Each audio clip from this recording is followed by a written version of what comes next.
Okay, so as long as I'm sitting here trapped by a little squall, which I think will pass momentarily, let me try to clarify some thoughts on the question of is it true or not? Let's just ask a question, and then we could just put one on the chalkboard, and it's just a question. And what the question means is unclarified. I'll do a version of it. The question is, would anyone ask for equality if they thought they were deserved to pride themselves on the matter involved? That's an awkward statement. Let's try to clarify and even to see if we can make a better statement of the same thing. So, for example,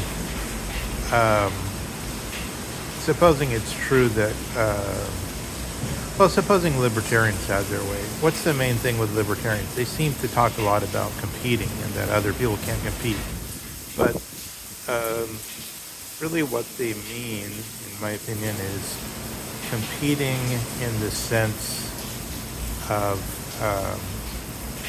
businessmen who are always on the lookout to be ripped off by other businessmen, and to get the best out of the market. And then they say to themselves, that's the type of thing I'm good at. And this is often something that lawyers are good at. So people that are a little bit, people say lawyers are smart, but usually it's almost necessary to be somewhat dense to be a lawyer, because you have to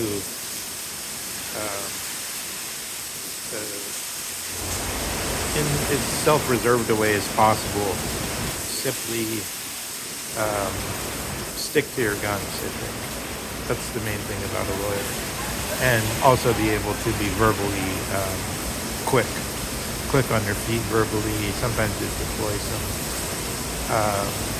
rhetoric which falls within the bounds of certain set usage. You're not allowed to call people an idiot, but you can say that they're myopic or something.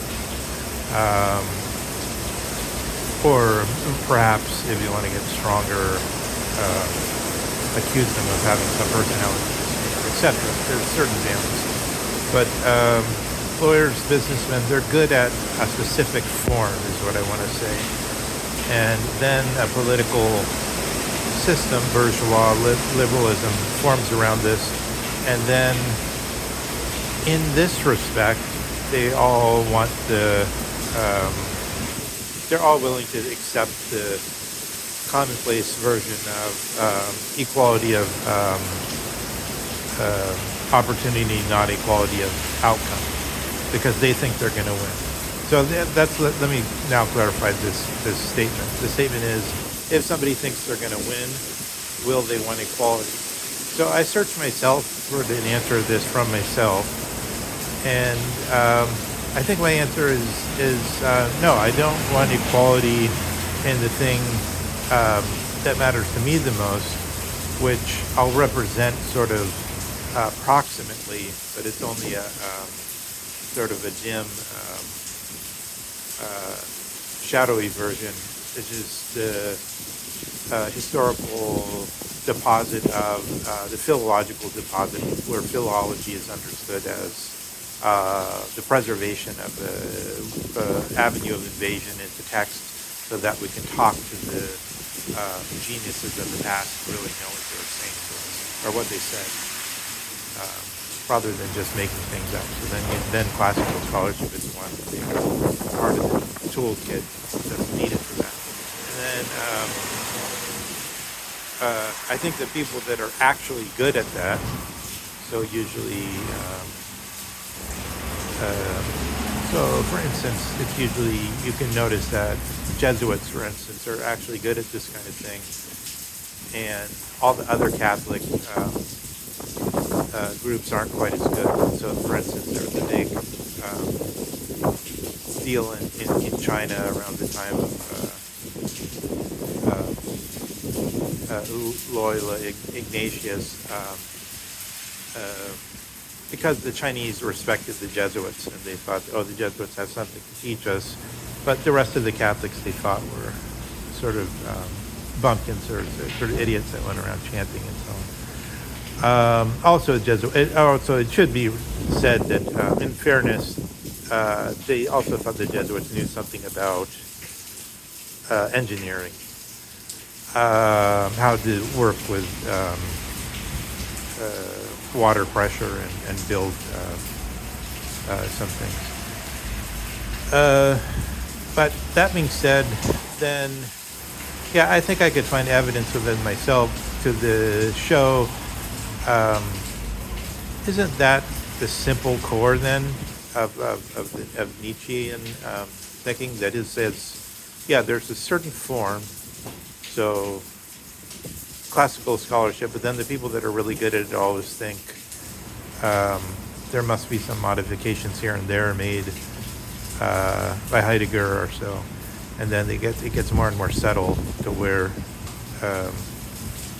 it would be totally opaque to people that aren't good at it. But the same thing is true to some extent with the people that praise Trump for being a businessman. So then we could look at it from outside and say, well, you're really praising him for being dishonest and for being and for a lot of things that are we shouldn't praise because they're bad, for corruption and so on. There's that university that he got sued for because it's a fake university and it didn't help people, for instance. Basically just by branding and putting his name on garbage, and then some people got taken in by that.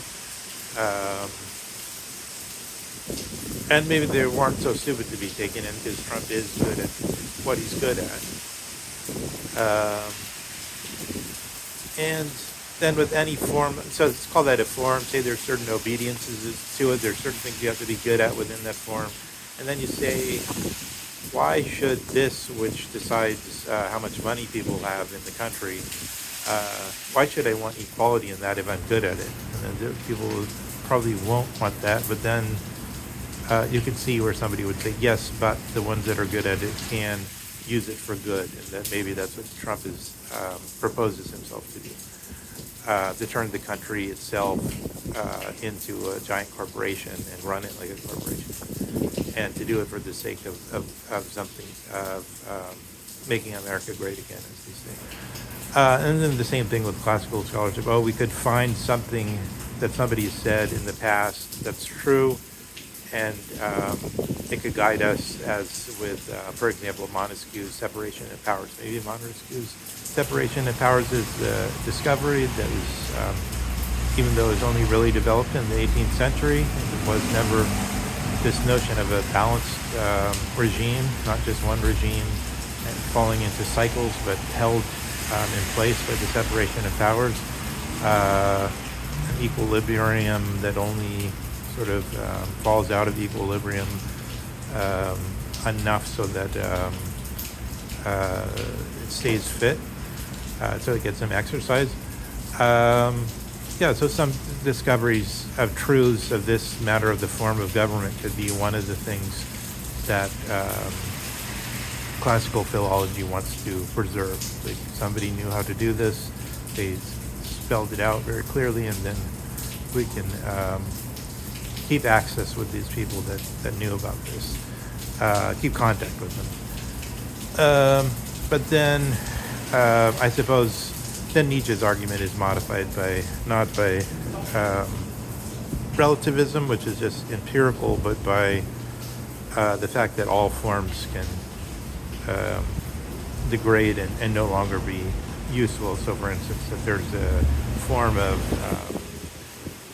the art of generalship, but if war becomes, say there's one country, America, for instance, gets total dominance over the globe as the primatists want, so that war becomes defunct. There's no real possibility of a war anymore, because there's no great powers. There's only one real power. Everything is sort of like, initially in America there could be a civil war, but today the idea of a civil war is just a really bad, stupid movie that somebody made like a year ago or something like that. because there's no real chance of there could be uprisings of like militia groups as there was in January 6th, but there's no chance of two full-scale militaries fighting in America. In the same way that could happen for the whole world. But then say the art of generalship would just become something like bodybuilding, which might be interesting as an entertainment to sell in some way in movies or something, but it wouldn't be a serious pursuit. And when things no longer can really genuinely be called serious pursuits, then somehow that has to do with what Nietzsche means by there's all the values, the tablet of values breaking. Something else then would have to come forward that wasn't simply boring, but really was genuine and necessary. But so that's a provocation, and people, maybe other people could try to decompose it in their own way. Again, it's just a question: if somebody's good at some form, would they actually say, "Yeah, I want equality," rather than the people who are good? It seems to make no sense, because if the form itself is good, then the people that are good at it are doing something good that couldn't be done by leveling it down and making everyone equal in it. It would just ruin that whole form.